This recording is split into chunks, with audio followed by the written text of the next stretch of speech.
Bonjour, je me présente, je suis Madame Cherni Chérine, professeure de français au lycée Montgisli Moquef. Notre travail réparti en 7 séances porte sur le premier module inscrit au programme de la 4e année lettres Partage. Ces 7 séances seront présentées sous forme de séquences agencées intégrant des activités variées en vue de consolider les acquis de nos élèves en classe et de leur attribuer des repères utiles et essentiels à retenir pour bien les préparer à l'examen du baccalauréat qu'ils s'apprêtent à affronter.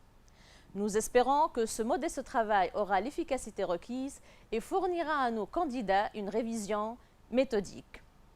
Je ne peux m'empêcher enfin de remercier vivement mes 2 collègues, mesdames Nuzha Darwezi et Jaïdi Nour, qui ont contribué à la conception et à l'élaboration de ce travail sous la direction de l'inspectrice générale de l'éducation, Madame Kefisriri Naïma. On commence notre première séance qui va être consacrée aux activités lexicales appropriées au vocabulaire relatif au thème du partage. Je vous présente le schéma du déroulement de cette séance. Ensemble, on va commencer par un brainstorming autour du mot partage, accompagné de quelques supports présentant des associations caritatives.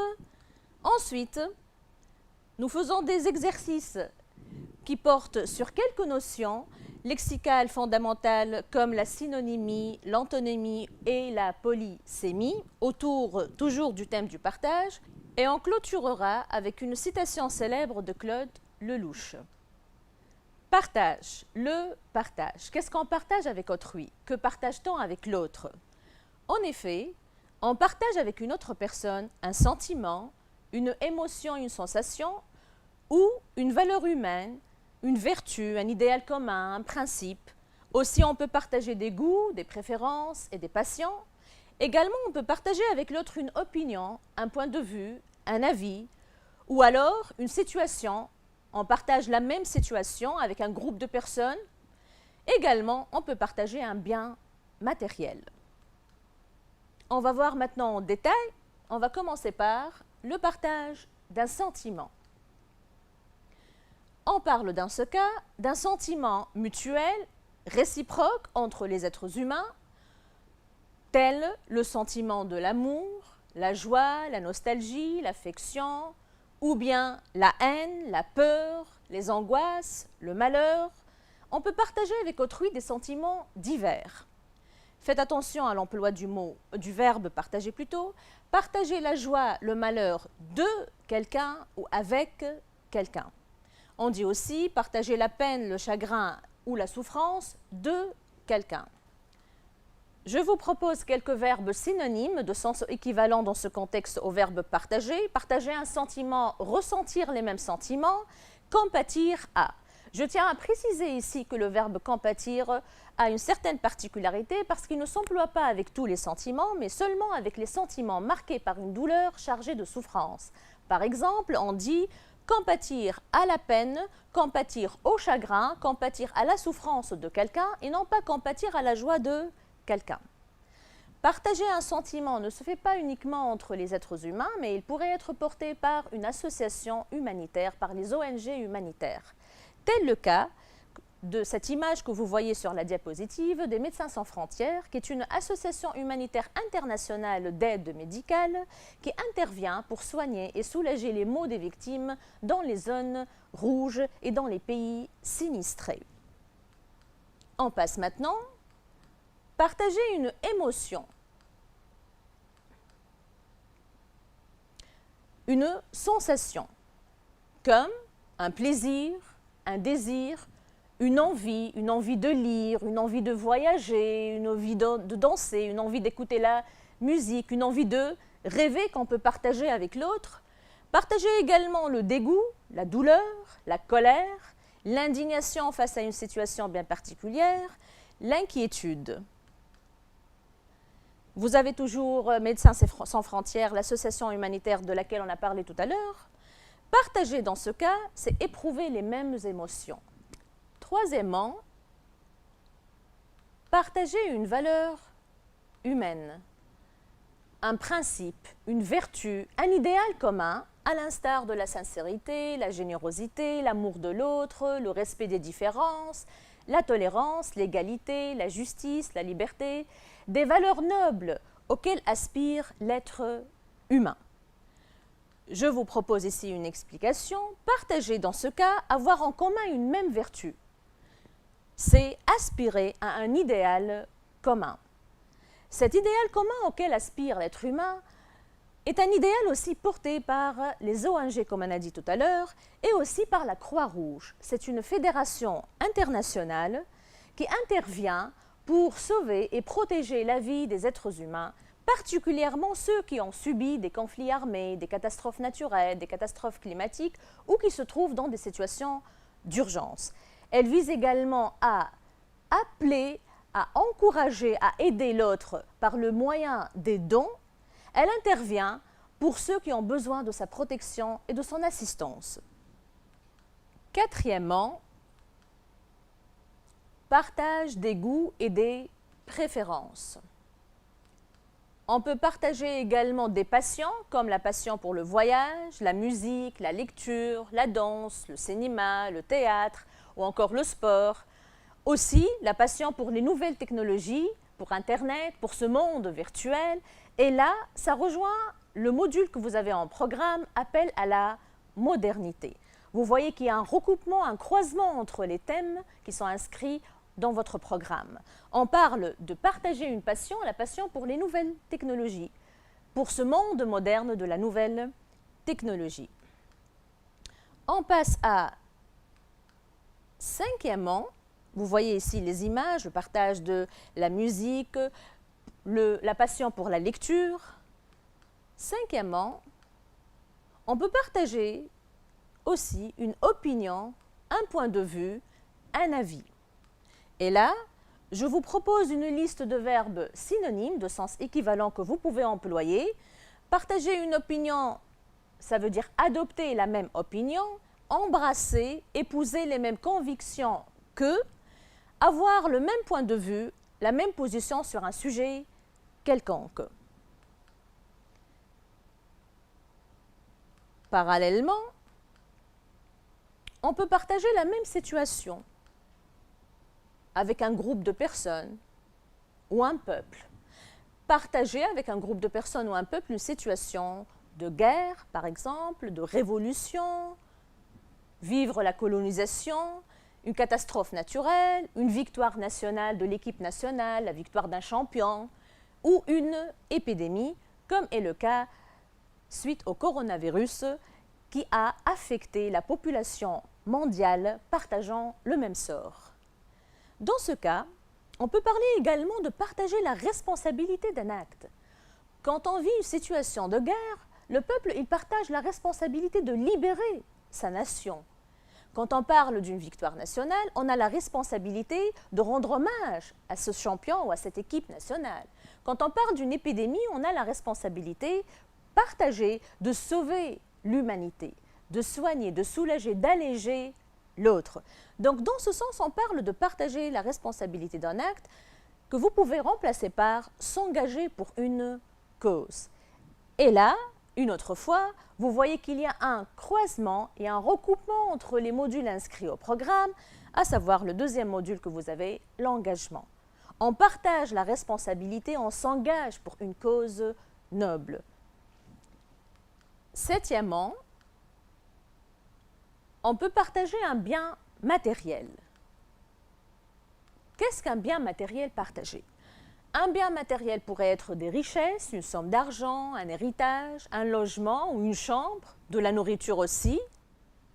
Je vous propose une liste de verbes de sens équivalent, synonymes au verbe partager dans ce contexte. Partager un bien matériel, donner, offrir ses richesses, une somme d'argent, son bien, ses biens, céder sa place à quelqu'un, attribuer sa place à quelqu'un ou céder son logement à quelqu'un. Je vous ai choisi comme exemple cette image que vous voyez, les Restos du Cœur. C'est une association fondée par le célèbre Coluche qui se préoccupe des nécessiteux et des sans-abri. Elle présente une aide matérielle pour eux en leur fournissant des repas chauds. On passe maintenant À une autre étape, les ressources lexicales. On va commencer par l'exercice numéro 1. À quoi renvoient les mots suivants? Donner, nous avons vu ça tout à l'heure, donner, offrir un bien matériel, recevoir, attribuer sa place à quelqu'un, éprouver le même sentiment, éprouver les mêmes émotions, ressentir, compatir à la peine ou au chagrin de quelqu'un, aider son prochain. Il s'agit alors d'un acte de solidarité, un élan vers l'autre qui traduit un attachement, une communion, un échange et une communication, une union entre les êtres humains. Ce qui se traduit par le don, l'entraide, le soutien. On parle donc d'une fraternité, d'une relation de fraternité altruiste, un être humain altruiste bienveillant, commun, collectif, ensemble, ça traduit le vivre ensemble, le besoin d'autrui, de la présence de l'autre, le bénévolat, le volontariat et la charité. Bien sûr, ce n'est pas une liste exhaustive, on a choisi quelques mots qui ont un point commun.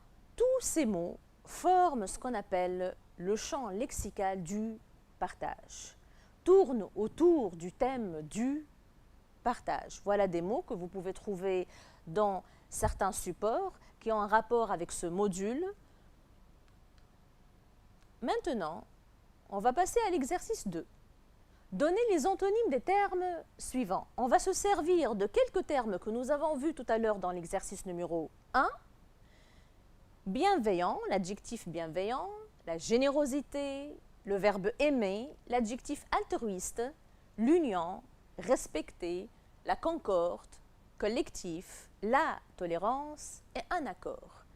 Ces mots, comme on a vu tout à l'heure dans l'exercice 1, forment le champ lexical du partage.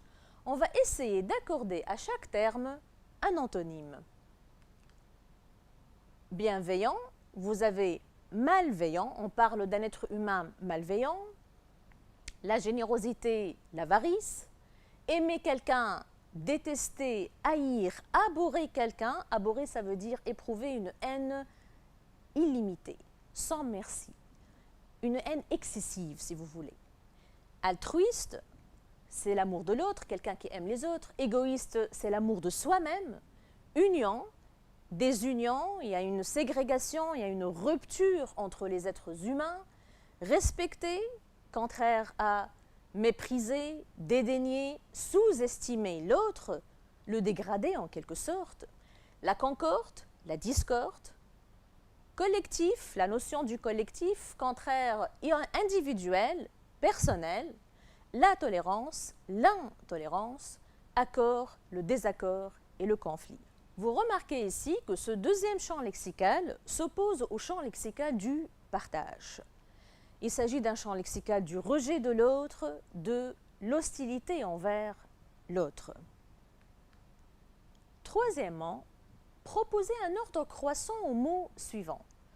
Je vous propose 2 séries de mots. Groupe numéro 1, l'entourage, la famille, le monde, la nation, la communauté. On va essayer ensemble de proposer un ordre croissant à cette première liste lexicale. Je vous propose une deuxième bulle, une deuxième liste lexicale, alliance, sympathie, union, communion et entente, que vous allez classer dans un ordre croissant.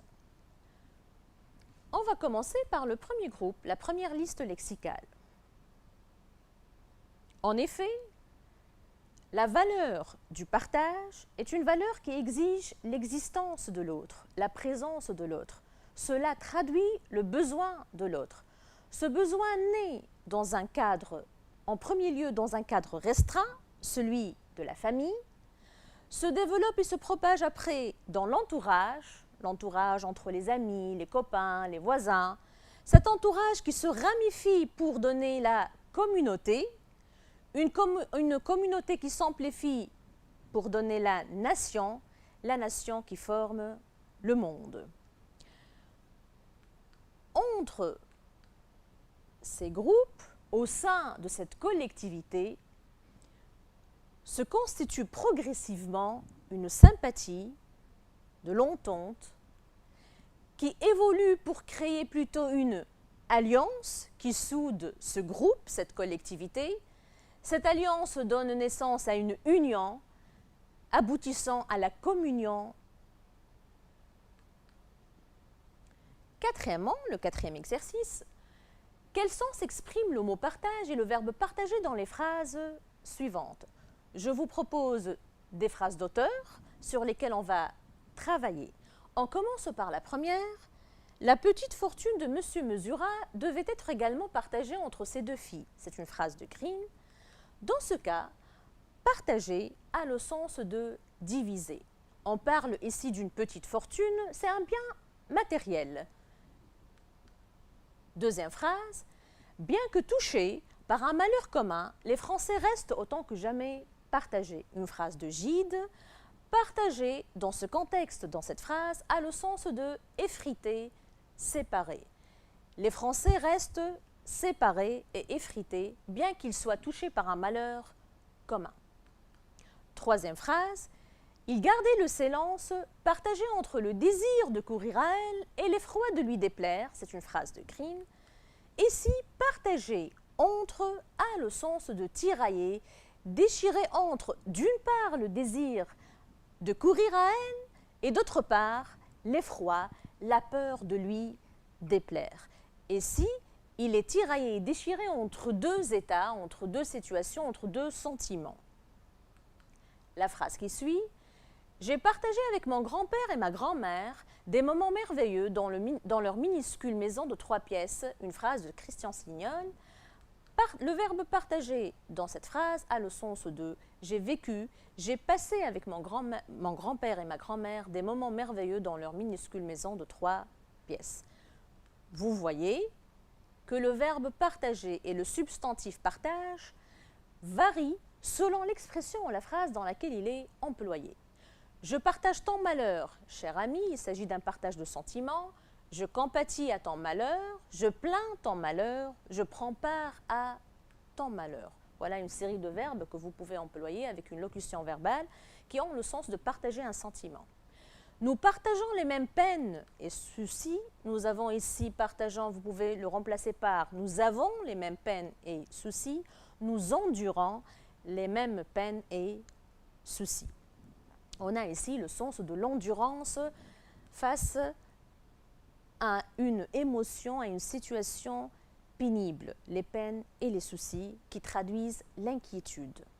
C'est un amour partagé, dans ce cas, vous pouvez le remplacer par l'adjectif, c'est un amour mutuel, réciproque. Vous voyez que le substantif partage et le verbe partager changent de sens selon l'expression ou la phrase dans laquelle ils sont employés. On dit alors que le verbe partager et le substantif partage sont des mots polysémiques. Qu'est-ce qu'un mot polysémique? C'est un mot qui a plusieurs sens. C'est un mot dont le sens change selon le contexte. Donc faites attention à la polysémie du partage, du verbe partager et du substantif partage qui change selon la phrase dans laquelle il est employé.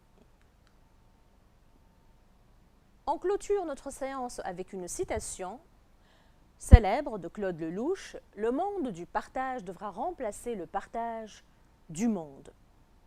Qu'est-ce que le monde du partage? Quelle différence y a-t-il entre le monde du partage et le partage du monde? On va commencer par la première expression, le monde du partage. C'est un monde des valeurs humaines, comme l'amour, la fraternité, le don, l'altruisme, l'entraide et le vivre ensemble, un monde où on prône l'humanisme, un monde où règnent les valeurs nobles, un monde où l'homme est la quintessence de l'existence, où l'autre est primordial, un monde idéal, exemplaire, parfait. Par opposition à la deuxième expression utilisée dans cette citation, le partage du monde. Qu'est-ce qui partage le monde? Qu'est-ce qui divise le monde? la division, le morcellement, l'effritement du monde est causé par, entre autres, la violence, la guerre, le terrorisme, l'intolérance, le refus de l'autre, le racisme, la froideur et l'indifférence collective et affective qui affectent la société d'aujourd'hui, un monde nonchalant, divisé, où l'homme est exclu, marginalisé, rabaissé, rejeté, dégradé, déshumanisé. Je vous propose ici une liste lexicale de synonymes que vous pouvez employer.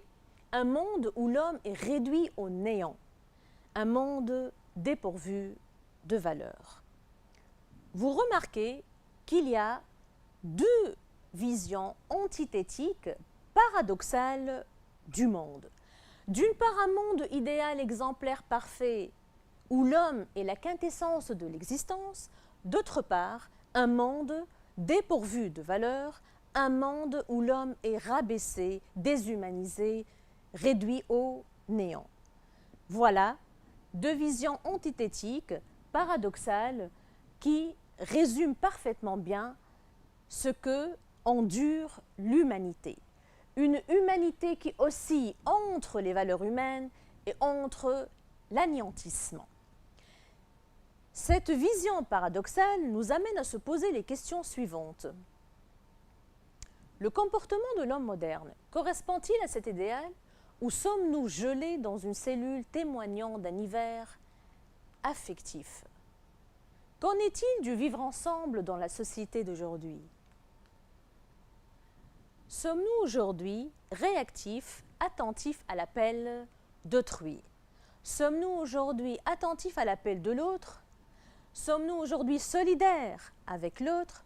Voilà quelques problématiques auxquelles on essaiera de répondre lors des prochaines séances, spécialement les séances qui seront consacrées à l'écrit. Merci pour votre attention et au revoir.